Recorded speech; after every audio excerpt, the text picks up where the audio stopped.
G'day, this is Chris Savage from Ariel Ministries in Australia, welcoming you to this session of the Book of Daniel.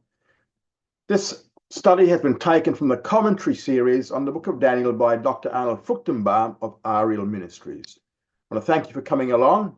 You can check these things out on our website, ariel.org.au. So we're into session 13. We're going to be looking at chapter 8, verse 3 to 14 today. The last session, chapter 7, we covered the times of the Gentiles from Nebuchadnezzar until the Son of Man, Jesus, returns. We saw that the fourth empire of imperialism went through several stages. We had a united stage, which is the Roman Empire. Then we had the two-division stage, the East-West Division, which is where we are today in the East-West Division. The East was headquartered in Constantinople until about 1450 something. And then the balance of power shifted to Russia.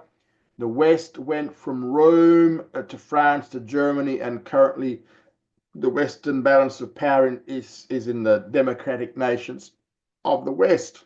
Then we're going to have the one world government stage, which will follow the collapse of the East-West division.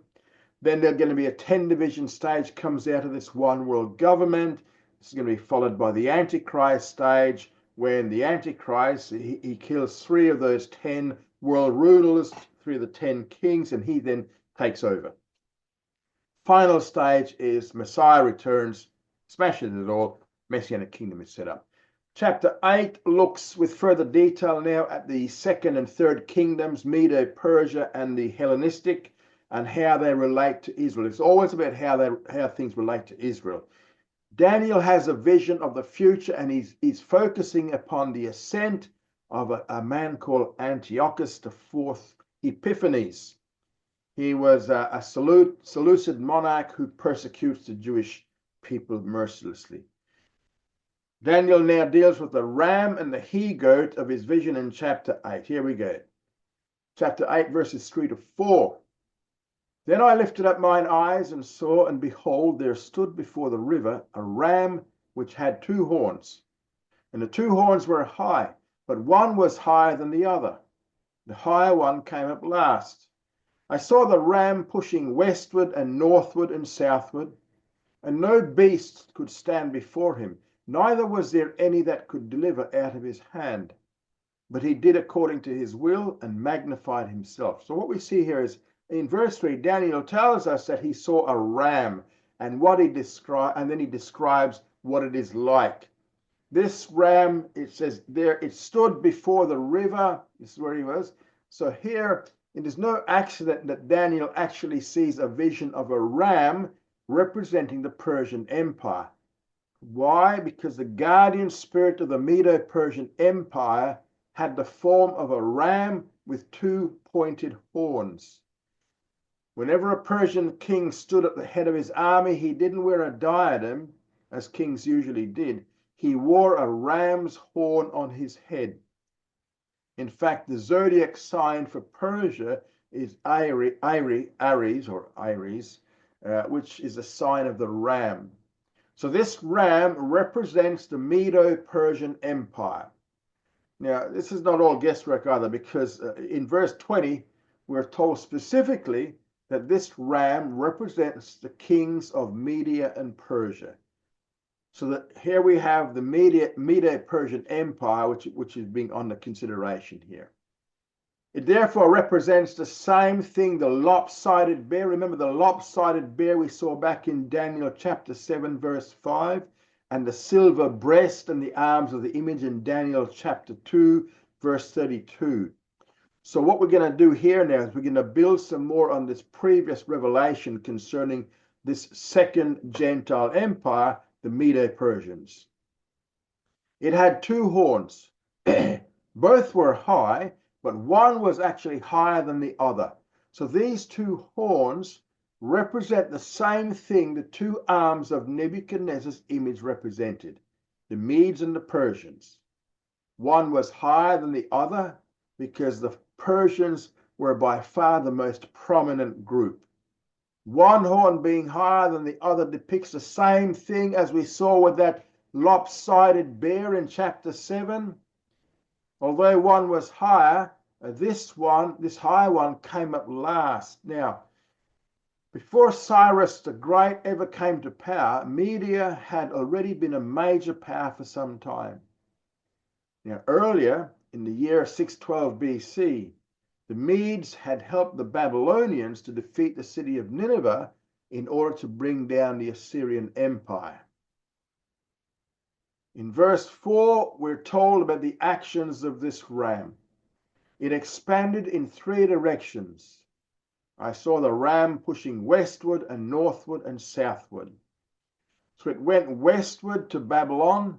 It went to Syria and Asia Minor, which is modern-day Turkey.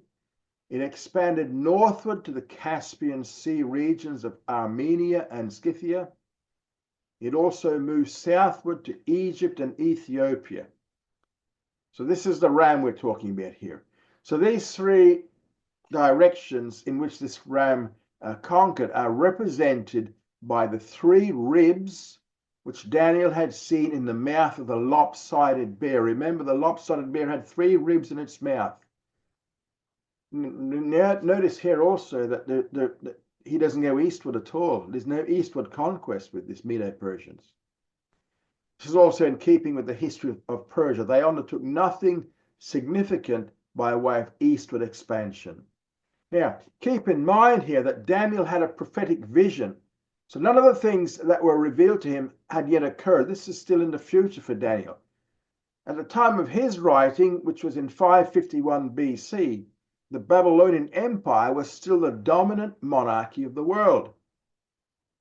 And their success was now due to a divine grant, so that no beast could stand before him. Again, we're talking about the ram here. No other kingdom could withstand this Medo-Persian Empire, and neither was there any that could deliver out of his hand. So as long as God was giving a divine grant of conquest to the Medo-Persian Empire, no one could withstand their advance. And the result was, he did according to his will and magnified himself. So Medo-Persia now grew to empire status. As both Daniel chapter 2 and chapter 7 pointed out, every Gentile empire was allotted a certain amount of time by God, and then God terminates its dominion and then gives it to another kingdom or another empire. We're going to see the he-goat now in verses 5 to 14. This is different to the ram. This section is going to be subdivided into 4 units. We're going to see the appearance of the he-goat in verse 5, the destruction of the ram in verses 6 to 7. We're going to see the division of the 4 horns in verse 8. And we're going to see the description of Antiochus Epiphanes, which is the little horn, in verses 9 to 14. So now we see the appearance of the he-goat in verse 5. And as I was considering, behold, a he-goat came from the west over the face of the whole earth, and touched not the ground, and the goat had a notable horn between his eyes. So the next thing that Daniel sees in his vision is a male goat, which is going to represent the next empire to follow the Medes and Persians, and that was the Greek Empire. Now, why do we say it's the Greek Empire? Well, the zodiac sign for Greece was Capricorn, which is a sign of a one-horned goat. National emblem of Macedonia was a goat. Also, verse 21, chapter 8, verse 21 tells us that the goat represents the king of Greece, who was Alexander the Great. Now, Daniel is writing in Hebrew again in this chapter, and the Hebrew literally reads, it's the buck among the goats. Now, it came from the west because the Greeks and Macedonians came from the west geographically from Persia. Alexander the Great was not a Greek, but he was a Macedonian. Now, they conquered over the face of the whole earth. And now the Hebrew expression for the whole earth, haaretz, could refer to the grant that God gave to Alexander. While neither Babylon nor Medo-Persia took advantage of the divinely bestowed right to conquer the entire earth, which they both were given by decree, Alexander's campaign certainly extended further than those of the preceding empires. However, the word Eretz for earth could also simply refer to land, and this may just indicate that God authorized this he-goat to conquer all of Persia, which the Hellenistic Empire under Alexander did conquer the entire Persian land holdings, took everything. And then, as Daniel 7 had already begun to bring out, they went well beyond the reaches of the Medo-Persian Empire. So this he-goat, it says he moved so fast that he touched not the ground. So the emphasis here is on the speed of conquest.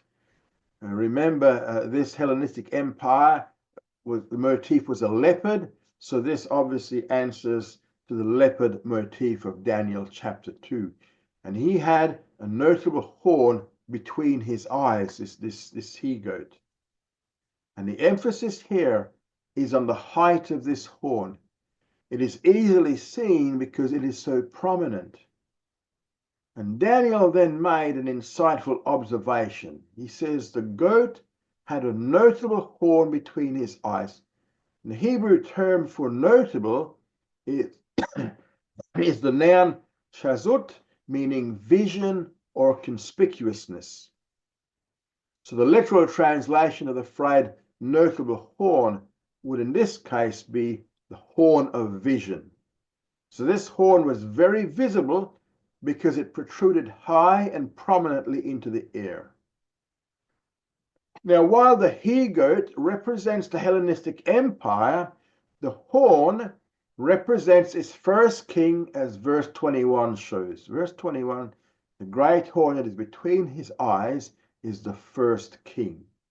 So this horn, this notable horn on this he-goat, represents Alexander the Great, because according to verse 21, it represents the first king of the Grecian Empire. Now, Alexander the Great was born in the year 356 BC. His father was Philip II of Macedonia, who began gathering the Greeks and the Macedonians together under one flag. And in fact, Philip II made the Macedonian army the most formidable fighting force in the region. Alexander received his education from a very famous tutor, a Greek called Aristotle, and it was from Aristotle that he learned the details of Greek philosophy and became enamored with Greek philosophy and Greek culture. And this was through Aristotle, although Aristotle himself was not actually a Greek. He was Macedonian, and he developed a strong desire to spread Greek philosophy, Greek culture, and the Greek language through the world. Now, Alexander's father, Philip, had begun to unite the Greeks and Macedonians for the purpose of fighting the Persians. But he was murdered. And when that happened, Alexander took the throne in 336 BC when he was only 20 years old. And he began to move against the Persians 2 years later in 334 BC. And the story of the he-goat is also a further development of a previous revelation in Daniel, as we shall see. His speed of conquest was remarkable, as he brought down the Persian Empire very quickly. So what we have here in this he-goat is a further expansion of the meaning of what the belly and thighs of brass in Daniel 2 and the four-winged, four-headed leopard of Daniel 7 represented. We see the destruction of the ram in verses 6 and 7. It says, he came to the ram that had the two horns, that's Medo-Persia, which I saw standing before the river, and ran upon him in the fury of his power. So here we see the description of the destruction of the Medo-Persian Empire. We'll read verse 7 in the next section here. The ram is destroyed by the he-goat. And in verse 6, the he-goat approaches. He came to the ram that had two horns. When Alexander began his conquest of Persia, all he had with him was 35,000 troops. The Persians were considerably stronger than that. His approach to the ram came historically in 334 BC. When Alexander crossed the Hellespont or the Dardanelles into Asia Minor, and he so entered into Persian territory for the first time. He did so in the fury of his power. So there's great anger upon Alexander. Now, although the Greeks were defeated at the famous Battle of Thermopylae, nevertheless, this was earlier on, they never forgave the Persians for their invasion of Greece, especially under Xerxes in 490 and 480 BC. Xerxes invaded Greece twice. He couldn't take it, but he destroyed so much in trying to conquer them. And for this unforgivable sin in the eyes of the Greeks, they're going to wreak their vengeance upon the Persians. At the time of Alexander's conquest, the Persian king was Darius III, also known as Codomanus, who ruled from 336 or 335 until about 331 BC. Verse 7 says, "And I saw him come close unto the ram, and he was moved with anger against him, and smote the ram, and brake his two horns. And there was no power in the ram to stand before him. But he cast him down to the ground, and trampled upon him. And there was none that could deliver the ram out of his hand." So in verse 7, we have the fall of the ram, or the demise of the Medo-Persian Empire. First, it says he came close to the ram and he was moved with anger against him. Alexander then set the battle in array, and crossing the Hellespont River with his 35,000 troops, he entered into Persian territory, and the Persians were conquered in 3 stages. We're also told that he smote the ram. So this refers to the first battle of the Granicus River in May 334 BC. And the defeat of the Persians here freed all the Greek cities of Asia Minor and from Persian control. Third, we were told that he brake his 2 horns. Now, at the second battle, the Battle of Issus in November 333 BC, Alexander's success, allowed him to proceed southward to take the Egyptians, the Phoenicians, which is now Lebanon, and Palestine, Israel, all of which fell under his sway. And with that battle, the breaking of the 2 horns took place, with Medo-Persia ceasing to retain its empire status. But then fourth, we read, there was no power in the ram to stand before him. So there followed a third battle at Gaugamela, which is near ancient Nineveh on the Tigris River, and this was in October of the year 331 BC. At that point, the Medes and the Persians ceased to exist as a kingdom, and all their territories were now turned over to Alexander. So we read further that he cast him down to the ground and trampled upon him. So after defeating Darius III, Alexander attacked several major cities of the Medo-Persian Empire. And this stage is summarized by the following prophetic phrase: he cast him to the ground and trampled upon him. Historically, Alexander first conquered Susa, and then he mastered Persepolis, the ceremonial capital of the Medo-Persian Empire. He looted and burned the palace and surrounding city to the ground. And by the time he departed, Persepolis was a ruin whose location would be known for generations as a place called Kelminar, which is a modern Persian word for the 40 palace columns still standing in the sand among the ruins today. Next, Alexander conquered Ecbatana. So finally, there was none that could deliver the ram out of his hand. This prophecy was historically fulfilled by Alexander's subsequent campaigns. For a while, Darius III attempted to dissuade Alexander from further invasions of his empire through diplomatic means. Now, ancient historians provide various accounts of his negotiations with Alexander. However, they all failed.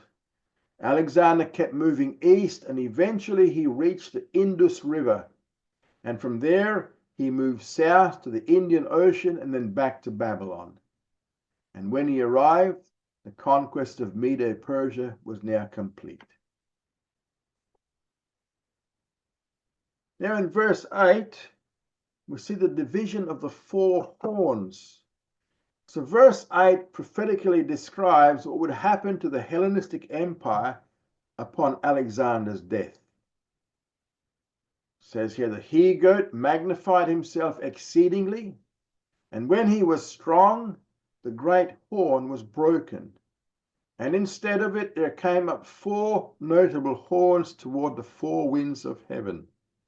Okay, so here, Daniel foresaw the moment when the 3rd Gentile empire, which was the brass belly and thighs, which was the leopard and the he-goat, would reach empire status. The he-goat magnified himself exceedingly. That means he takes great pride in reaching empire status. But then after he reached the height of his power, the great horn was broken. So at the height of his power, of Greek power in the world, suddenly Alexander died. It happened when he was strong. So at the height of his power, when he was only 32 years old, he died of drunkenness. So the great horn was broken. His death occurred in June 323 BC as a result of overindulgence in alcohol, his drunkenness. So now, instead of this one great horn, 4 horns suddenly appear in its place. Now, it took 20 years of bitter fighting and civil war before the holdings of Alexander the Great were finally divided into 4 specific areas. Again, what we see from Daniel 7, we know that these 4 areas included Thrace and Bithynia under Lysimachus, Macedonia and Greece under Cassander, Egypt, Palestine, and the Edomite country under Ptolemy, and then Syria and Babylonia, and as far east as India came under Seleucus. The Hellenistic Empire broke off in essentially the directions of the 4 winds of heaven. Cassandra took the west, Lysimachus took the north, Ptolemy took the south, Seleucus took the east. So these 4 horns and 4 winds represent the 4-fold divisions into which Alexander's empire was broken up. And verse 22 tells us, and as for that which was broken, in the place whereof 4 stood up, 4 kingdoms shall stand up out of the nation, but not with his power. We're going to see that when we get to chapter 8, verse 22. Now comes the little horn of Antiochus Epiphanes. We see this in verses 9 to 14. Now, in contrast to the small horn, which we saw back in Daniel chapter 7, verse 8, which emerged from the 4th Gentile Empire, another small horn emerged in chapter 8. Now, this horn would originate from one of the 4 divisions of the 3rd Gentile kingdom, that is the Hellenistic Empire. So it would either come from the Ptolemaic kingdom of Egypt or the Seleucid Empire in the east, the kingdom of Pergamon in Asia Minor, or the kingdom of Macedonia.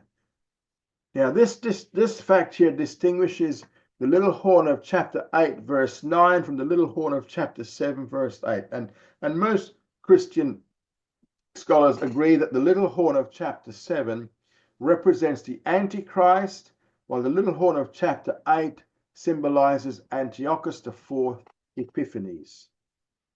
The 2 little horns of chapter 7 and 8 are not identical. In fact, how can they be identical?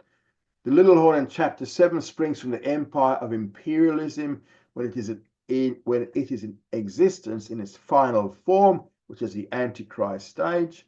And the little horn in chapter 8 springs not from the Western Hemisphere, but from a division of the Eastern, the Hellenistic Empire. So the little horn in chapter 7 is the political leader of the nations and hatred of the Jews. The little horn in chapter 8 comes exclusively from the north against the pleasant land. And his chief work is the invasion of Israel's land as oppressor of the Jews. And verses 9 to 14 describes the activities of the little horn of Daniel, and in the limit God declared on his defiling of Israel, we're going to see in verses 13 to 14 of chapter 9. Now, here we come to the little horn, chapter 8, verse 9 to 14. As we said, this one is not the Antichrist. This is a different character. This one becomes known as Antiochus Epiphanes, and Daniel discusses his activities in verses 9 to 12. And out of one of them, that's out of one of those four horns, came forth a little horn, which waxed exceeding great toward the south and toward the east, toward the glorious land. And it waxed great even to the host of heaven. And some of the host and of the stars it cast down to the ground and trampled upon them. Yea, it magnified itself, even to the prince of the host, and it took away from him the continual burnt offering, and the place of his sanctuary was cast down. And the host was given over to it together with the continual burnt offering through transgression. It cast down truth to the ground, and it did its pleasure and prospered. Now, verse 9 gives us its rise to power. It says it came out of one of them, out of one of those four horns of verse 8, arises another little horn. And the antecedent of the personal pronoun them is the four notable horns in verse 8. So out of these four kingdoms would come forth a little horn. Specifically, the one indicated is Seleucus and the kingdom of Syria.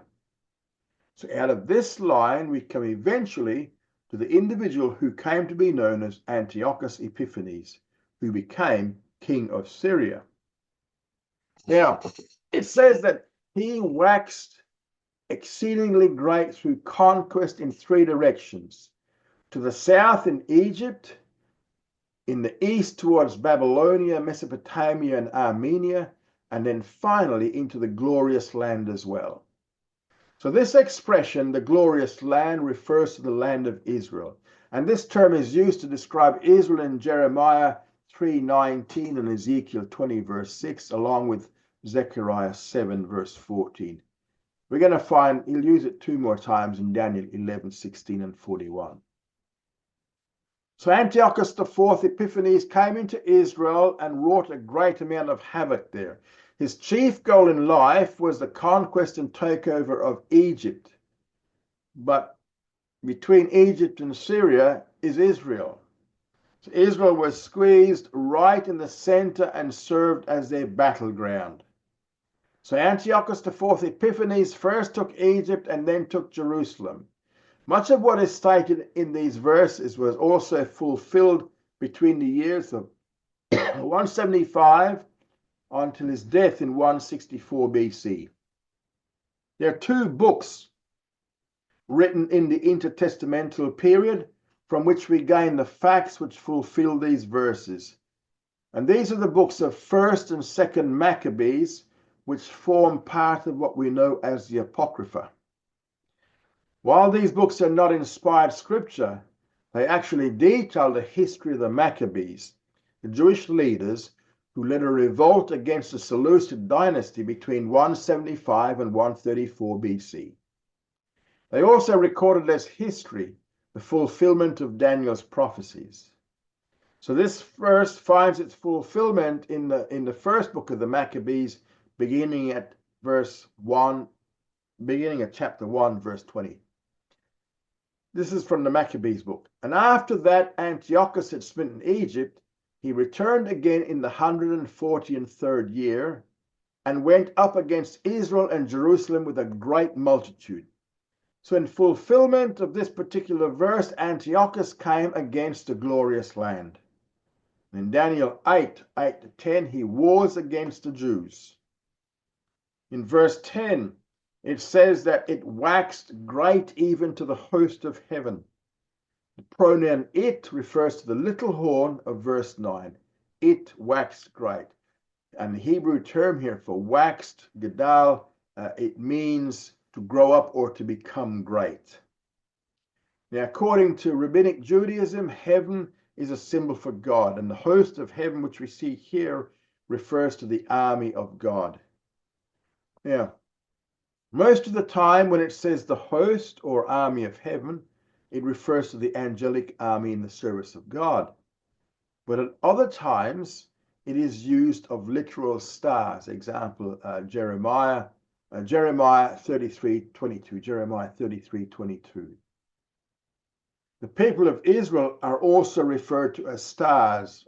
Right back in Genesis 15:5, Abram was told to look now toward heaven and number the stars, if you be able to number them. And he said unto him, so shall your seed be. So the seed of Abraham was being identified with the stars of heaven. So at other times, it refers to the army of Israel, where the people of Israel are described as the host of God. One example is Exodus 12, verse 41, where at the Exodus, the Jews are called the host of Jehovah. So here in this verse 10, it is best to interpret the host of heaven as representing Israel. So Daniel prophesied that Antiochus would attack the Jewish people. So what we have here is the persecution of the Jews under Antiochus IV Epiphanes in defiance of the angelic host who were Israel's protectors. We're going to see that in chapter 12, verse 1. Second part of verse 10, and some of the host and of the stars it cast down to the ground and trampled upon them. So now, First Maccabees chapter 1, 29 to 32 gives us a picture of how all this happened. I'll read these things for you, just some historical background. And when 2 years had fully, this is from First Maccabees 1, 29 to 32. And when 2 years had fully expired, the king sent his chief collector of tribute unto the cities of Judah, who came unto Jerusalem with a great multitude and spake peaceable words unto them. But all was deceit. For when they had given him credence, he fell suddenly upon the city and smote it very sore and destroyed much people of Israel. When he had taken the spoils of the city, he set it on fire and pulled down the houses and walls thereof on every side. But the women and children took they captive and possessed the cattle. Then going on in verse 37 to 38, thus they shed innocent blood on every side of the sanctuary and defiled it, insomuch that the inhabitants of Jerusalem fled because of them. Whereupon the city was made a habitation of strangers and became strange to those that were born in her. Her own children left her. And 41 to 42. Moreover, King Antiochus wrote to his whole kingdom that all should be one people. Everyone should leave his laws, and so all the heathen agreed according to the commandment of the king.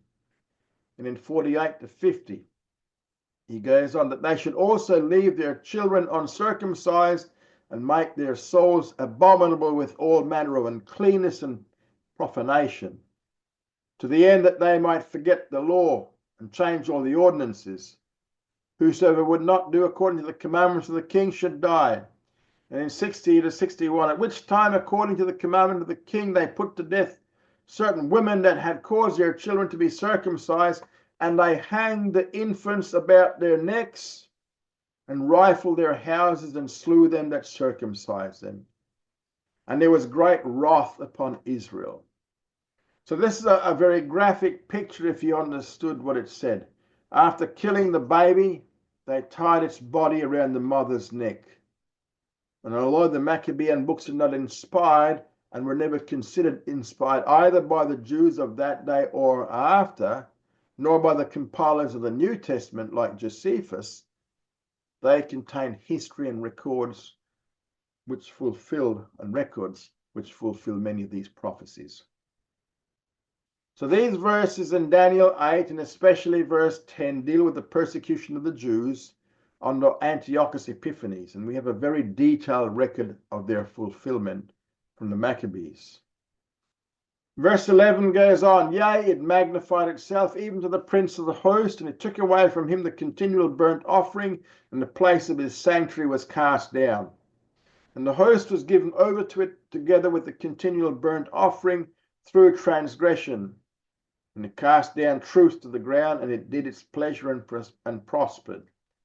So in verses 11 to 12, he describes a specific action that Antiochus Epiphanes was guilty of which has come to be known as the abomination of desolation against the temple. The first statement in verse 11, where it magnified itself, again, it is the little horn of verse 9. This means Antiochus, he now laid claim to deity. The second name he took for himself was Epiphanes, which in Greek means the manifest God. So he called himself Antiochus, the manifest God. In the second statement, he says he magnified himself even to the prince of the host. Now, the host we know is Israel. Under Hellenism, the prince of the Jews was the high priest. So under the Greek system of overlordship, the high priest served as Israel's ruler. So what Daniel prophesied is that Antiochus Epiphanes would replace the high priest at will in conflict with Jewish law, the Mosaic law. And finally, it says here that it took away from him the continual burnt offering. Again, in 1 Maccabees chapter 1, 44 to 45, we have a record of the fulfillment of this. For the king had sent letters by messengers unto Jerusalem and the cities of Judah, that they should follow the strange laws of the land and forbid burnt offerings and sacrifices and drink offerings in the temple. So Daniel 8:11 says the place of his sanctuary was cast down. So the word cast down does not mean to be pulled down or torn apart. It means to be desecrated. So Antiochus did indeed desecrate the Jewish temple. Again, we have a quote here from 1 Maccabees chapter 1, 21 and 23. He entered proudly into the sanctuary. This is Antiochus. He entered proudly into the sanctuary, took away the golden altar and the candlestick of light, and all the vessels thereof, and the table of showbread, and the pouring vessels, and the vials, and the censers of gold, and the veil, and the crowns, and the golden ornaments that were before the temple, all of which he pulled off. He also took the silver and the gold and the precious things. Also he took the hidden treasures which he found. So what he did was he totally emptied the temple of its furnishings, but the desecration continued. It didn't finish there. 39 to 40 says, the sanctuary was laid waste like a wilderness. Her feasts were turned into mourning, her Sabbath into reproach, her honor into contempt. As it had been her glory, so was her dishonor increased, and her excellency was turned into mourning. 45 to 47, and they should profane the Sabbaths and festival days and pollute the sanctuary and holy people, set up altars and graves and chapels of idols and the sacrificing swine and unclean beasts. 54 to 55 says, now on the 15th day of the month of Kislev in the 145th year, they set up the abomination of desolation upon the altar and built idol altars throughout the cities of Judah on every side and burned incense at the doors of their houses in the streets. 59 says, now on the 25th day of the month they did sacrifice upon the idol altar which is upon the altar of God. Now the last quotation regarding Antiochus Epiphanes' sins in the context of the temple comes from 2 Maccabees chapter 6 verses 1 to 5. Not long after this, the king sent an Athenian senator to compel the Jews to forsake the laws of their fathers and cease to live by the laws of God, and also to pollute the temple in Jerusalem and call it the temple of Olympian Zeus, and to call the one in Gerizim the temple of Zeus, the friend of strangers, as did the people who dwelt in that place. Harsh and utterly grievous was the onslaught of evil. For the temple was filled with debauchery and reveling by the Gentiles, who dallied with harlots and had intercourse with women within the sacred precincts, and besides brought in things for sacrifice that were unfit. The altar was covered with abominable offerings which were forbidden by the law. In other words, he built a statue to Zeus or Jupiter Olympus and forced the Jewish people to sacrifice to this god in the temple compound. And he desecrated the temple by offering a pig to the pagan god Zeus on the altar. Now, since the foundation and purpose of the temple is the presence of the Shekinah, the temple had to be now cast down when Antiochus transformed it into a center of idolatry. We also read in these verses that the host of the people of Israel were actually given over to it, and Antiochus had victory over the Jews, and many Jews died in the persecution. So Daniel gives the account of his victory over the Jews in verse 12. And the hosts was given over to it together with the continual burnt offering through transgression. And it cast down truth to the ground, and it did its pleasure and prospered. So again, we see the pronoun it appearing 3 times. Host was given over to it. Each time it's referring to the little horn of verse 9. So the continual burnt offerings, which were demanded by Mosaic law, were stopped, and pagan worship was instituted. And a statue of Jupiter Olympus was erected right on top of the very altar of God. We're also told in Daniel 8:12 that he did this through transgression. Now, this refers to transgression in 2 ways. Prophetically, it refers both to the sins of Antiochus and the idolatry of Hellenistic Jews.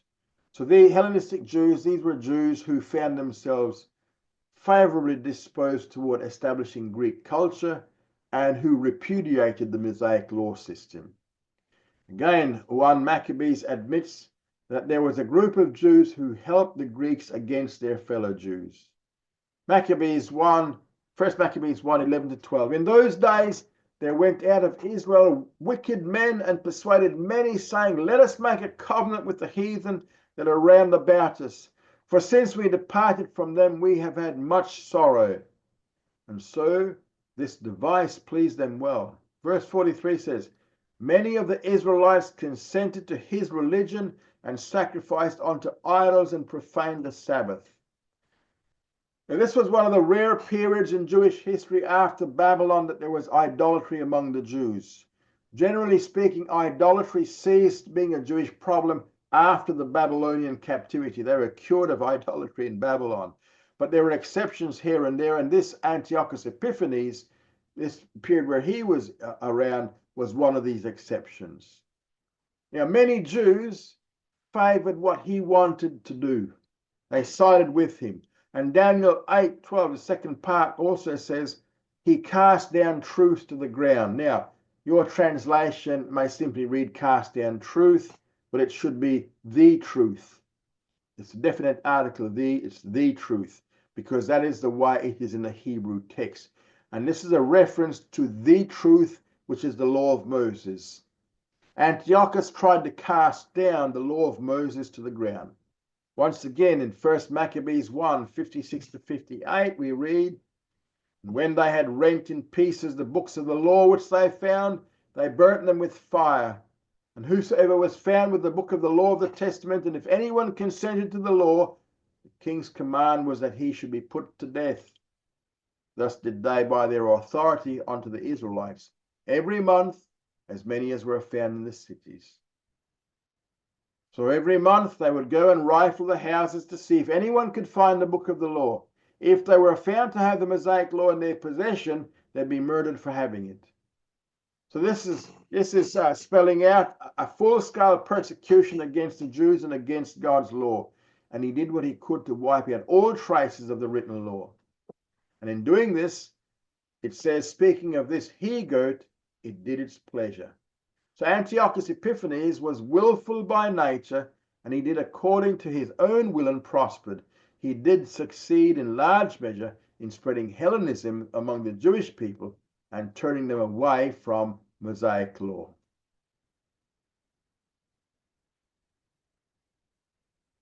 Now we come to the 2300 evenings and mornings, verses 13-14.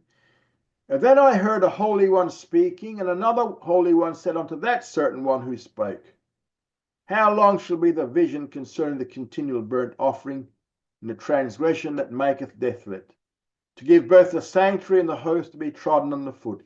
And he said unto me, Unto 2300 evenings, mornings, then shall the sanctuary be cleansed."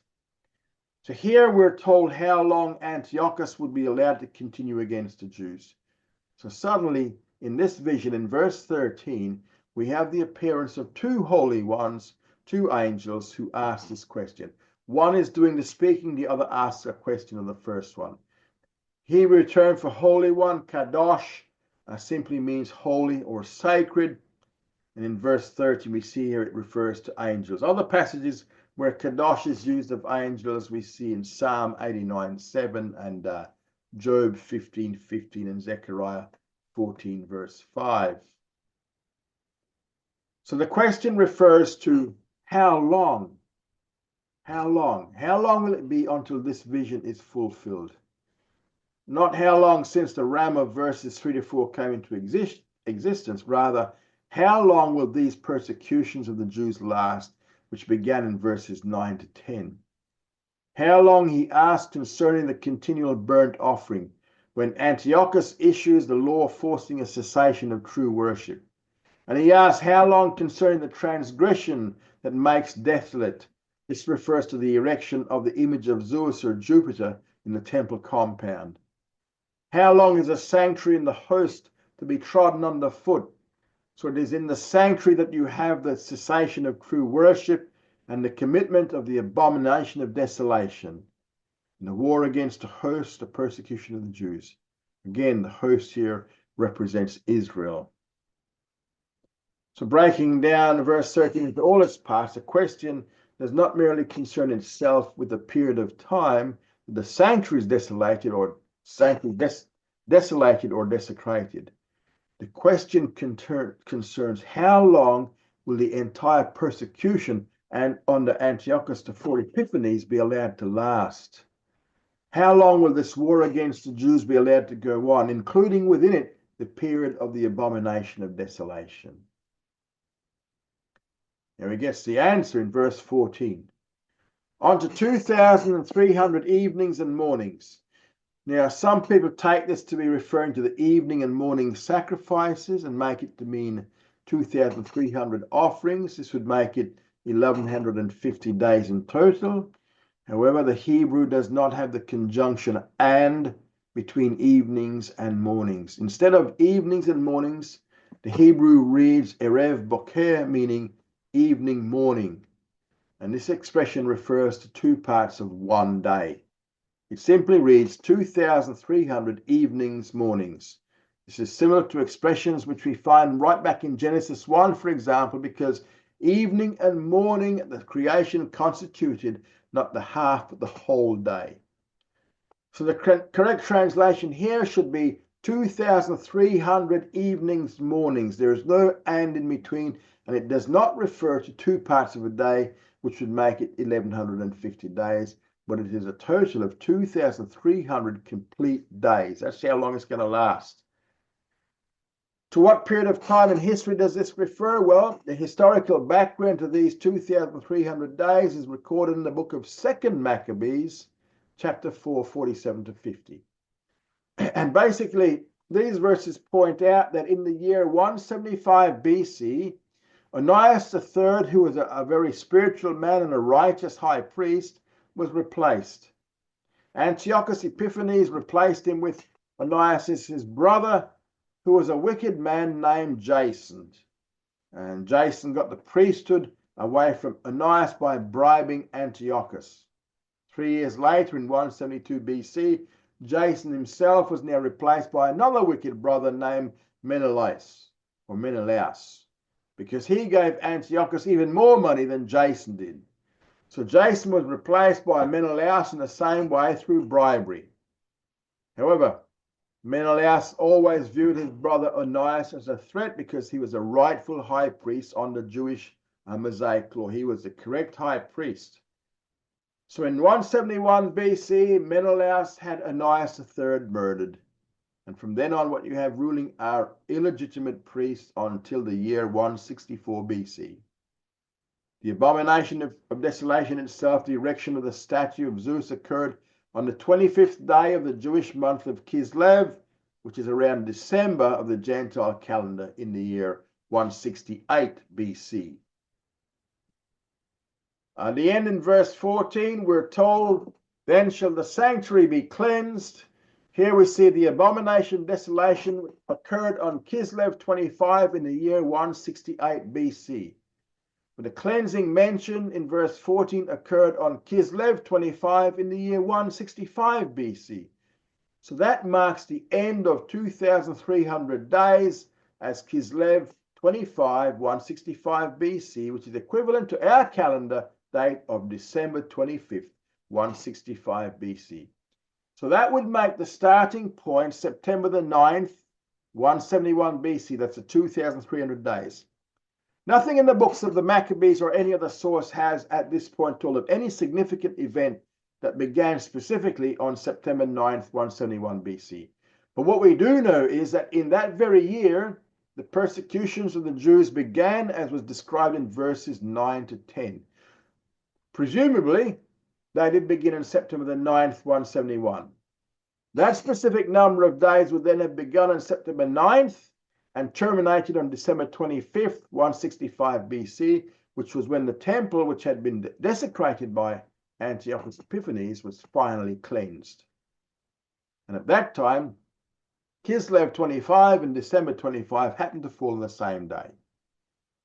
The record of the fulfillment of this in 1 Maccabees 4, 36 to 59 and 2 Maccabees 10, 1 to 9. We see here from a quote from 2 Maccabees 10. Now Maccabee and his company, the Lord guiding them, recovered the temple and the city. But the altar which the heathen had built in the open street and also the chapels they pulled down, having cleansed the temple, they made another altar, and striking stones they took fire out of them and offered a sacrifice after 2 years, and set forth incenses and light and showbread. When that was done, they fell flat down and besought the Lord that they might come no more into such troubles. But if they sinned any more against him, that he himself would chasten them in mercy, and that they might not be delivered unto the blasphemous and barbaric nations. Now upon the same day that the strangers profaned the temple, on that very same day it was cleansed again, even the 25th day, which is Kislev. And they keep 8 days with gladness, as in the feast of the tabernacles, remembering that not long before they had held the feast of the tabernacles, when they wandered in the mountains and danced like beasts. Therefore they bare branches and fair boughs and palms also, and sang psalms unto him that gave them good success in cleansing this place. And they ordained also by a common statute and agreed that every year those days should be kept to the whole nation of the Jews, and thus the end of Antiochus called Epiphanes. So at this point, a new feast was inaugurated. When King Solomon dedicated the first temple, he decided that the festivities should follow those of Sukkot, the Feast of Tabernacles, and so the dedication of the first temple was observed for 8 days with the lighting of the lampstands. And the Maccabees decided to imitate these celebrations. That's why Chanukah is celebrated for 8 days. It is also the reason that lights became associated with Chanukah. Now, there's a nice story which wanders around about the miracles of the lights. The rabbis invented the legend of the miracle of Chanukah. They said they had a small jar of oil, and that small jar of oil kept the candles burning for the full 8 days. It never happened. No historical book records the cleansing of the temple under the Maccabees mentions it. And this detail does not appear in any Jewish texts until 600 years after the first Hanukkah. And the Jewish people instituted Hanukkah, the festival of lights. However, it means a feast of dedication, because on this day they rededicated the temple. Now this vision has now come to an end, and in the next session we see verses 15 to 26, we have the interpretation. So thank you for coming along. Study hard and grow strong.